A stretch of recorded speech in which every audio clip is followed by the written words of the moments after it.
mirë se veni në kanalin tonë Fuqia e Trurit. A ju ka ndodhur ndonjëherë të hapni sytë në mes të natës, të deni që jeni zgjuar, mund ta shihni dhomën, dritaren, derën apo tavanin, por kur përpiqeni të lëvizni nuk mundeni. Kur përpiqeni të ngrini dorën, nuk lëviz. Përpiqeni të flesni, asnjë zë nuk del.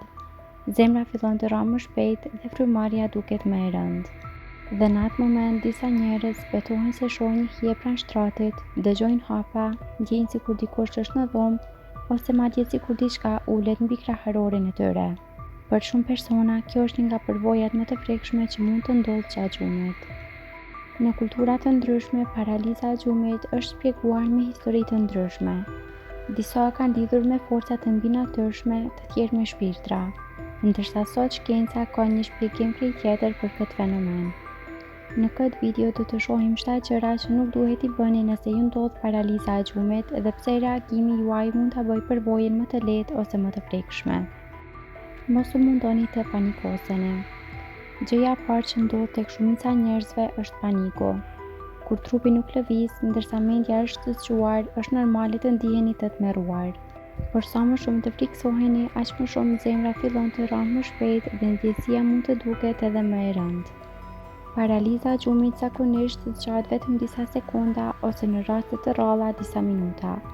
Edhe pse përjetimi mund të jetë shumë real, ai zakonisht kalon vet. Përpiquni të kujtoni vetes se kjo është një gjendje e përkohshme dhe se do të përfundojë. Mos u përqendroni tek hijet ose figurat.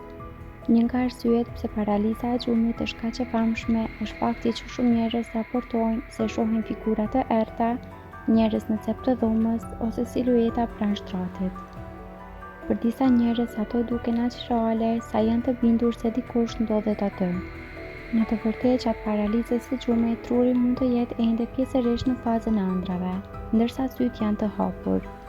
Kjo mund të bëjë që elementet të ëndrrës të përzihen me realitetin. Sa më shumë të përqendroheni tek këtë pamje, aq më e prekshme mund të bëhet përvoja. Mos u mundoni të bërtisni. Shumë persona përpiqen të bërtasin për ndihmë, por zakonisht nuk arrin të nxjerrin asnjë gjë. Kjo mund ta shtojë edhe më shumë ndjenjën e frikës. Në vend që të përpiqeni me forcë të flesni, përqendrohuni tek frymarrja. Edhe nëse ju duket sikur po merrni frymë me vështirësi, frymarrja zakonisht vazhdon normalisht. Ndjesia e presionit në kraharor është një nga përvojat më të zakonshme gjatë paralizës së gjumit. Mos u përpiqeni të lëvizni të gjithë trupin.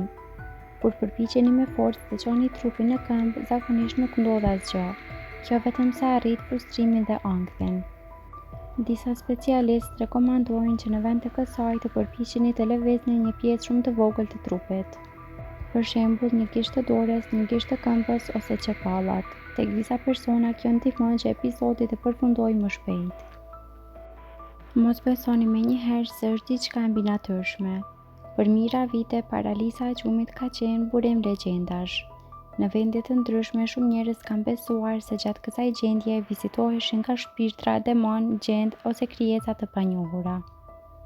Edhe sot interneti është plot me histori që përshkruajnë paralizën e gjumit si një përvojë paranormale. Megjithatë, fakti që shumë njerëz në vende të ndryshme përjetojnë të njëjtat ndjesi nuk do të thotë domosdoshmërisht se shkaku është i mbinatyrshëm. Shkenca shpjegon këtë fenomen si një gjendje ku truri zgjohet përpara se trupi të dalë plotësisht nga faza e re me gjumit. Kjo është arsyeja pse njeriu është i vetëdijshëm, por muskujt ende nuk reagojnë. Mos e injoroni nëse përsëritet shpesh.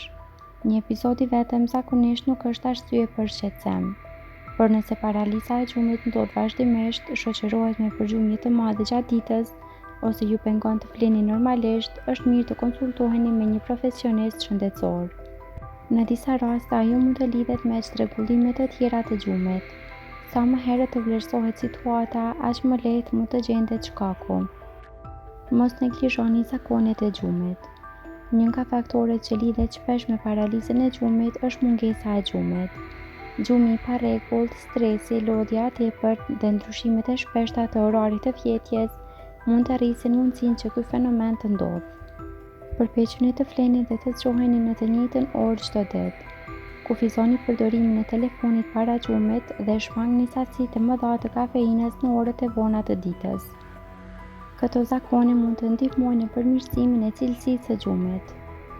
Pse shumë njerëz shohin të njëjtat gjëra?